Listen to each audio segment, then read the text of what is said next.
Soy curls are kind of the perfect food prep food because you can store them for a long time and they're really easy to prepare. So I have mine stored in jars and I'm going to use about a half a jar of some of my soy curls, 1/2 of one of these not chicken bouillon cubes, and I'm just going to cover this with some boiling water, just enough to cover it. And then I'm gonna put a plate or something on top of the bowl and let that sit. Meanwhile, I'm gonna get some grain going. I'm gonna do barley today, and I already have that rinsed and in my rice cooker, and I'm gonna season it. So this is some black pepper, and what else do I got? Some garlic salt. If you think vegan food is boring, it's probably because it wasn't seasoned. Season your food and it will taste good. Guys, that's all you gotta do. Okay, I'm gonna be putting a little turmeric for some color and some giggles, I guess. And I'm also going to add some paprika. Smoked paprika would be really good too. Oh, it made me sneeze. And then I've got some chili powder. I'm putting a lot of spices in here just because I want it to be really flavorful. Cumin, a little bit of cumin. Gonna put that in there too. And some dry basil. And what else am I adding in here? Oh, some minced onion and some fennel seed. This will give it kind of like a sausagey kind of taste.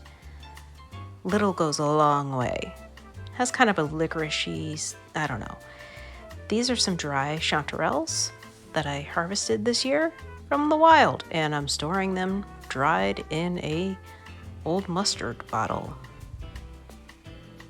Just a little bit. And I'm going to use some vegetable broth. This is unsalted, homemade vegetable broth made from scraps. And then I think that's it. Is that it?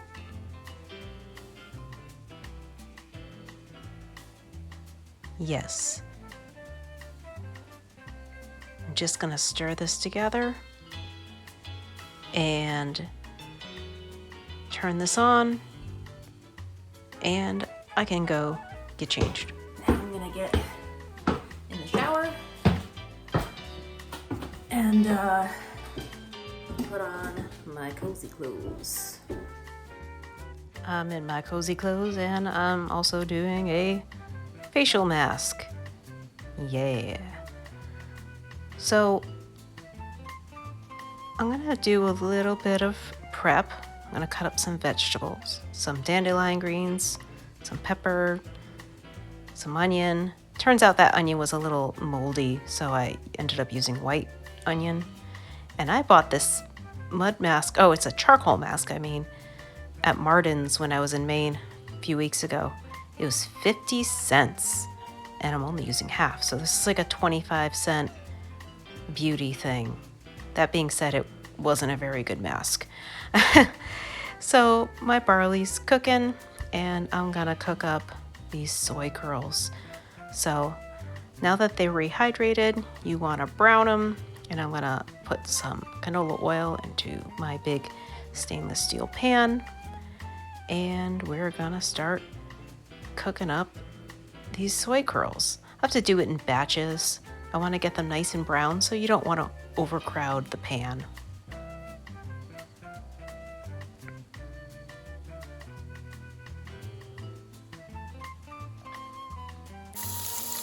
Hear that sizzle. And I like to use this fish spatula. Don't use this on a non-stick pan though. While my soy curls are waiting, I'm just draining them a little to get that extra moisture off. And my first batch is browned. So I'll get that out and we'll do our second batch.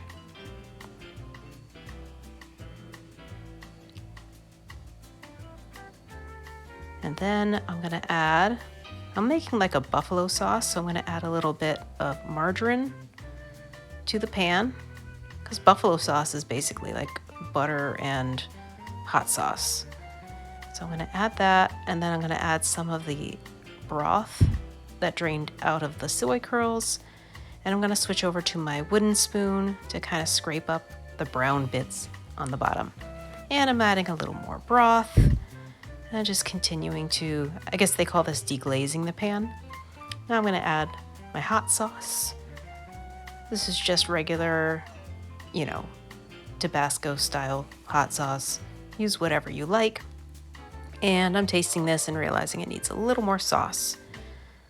So this isn't so much a recipe as a technique, right? So when you rehydrate your soy curls, you can brown them in batches, make a sauce, and then toss them in said sauce.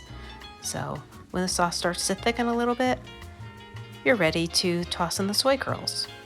Now, if I'm making this for me and my son, I could do a similar recipe just by using barbecue sauce, because he's not gonna like the hot sauce. And that'll be delicious too. I make a lot of things with soy curls, so expect a lot of soy curl recipes coming up, because I just bought 12 pounds of soy curls.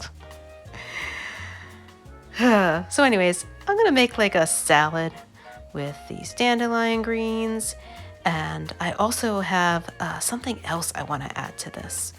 See, today I washed some lamb's quarters that I foraged the day before, and these are like a wild spinach.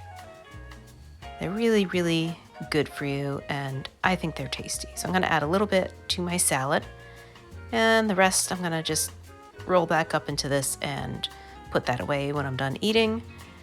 And I'm gonna add my vegetables. I have my peppers, I switched over to white onions, and then I realized like, oh wait a minute, I wanna have that stuff on top. So I'm gonna put the barley down, and I reserved a little bit of that because I'm trying to be aesthetic here.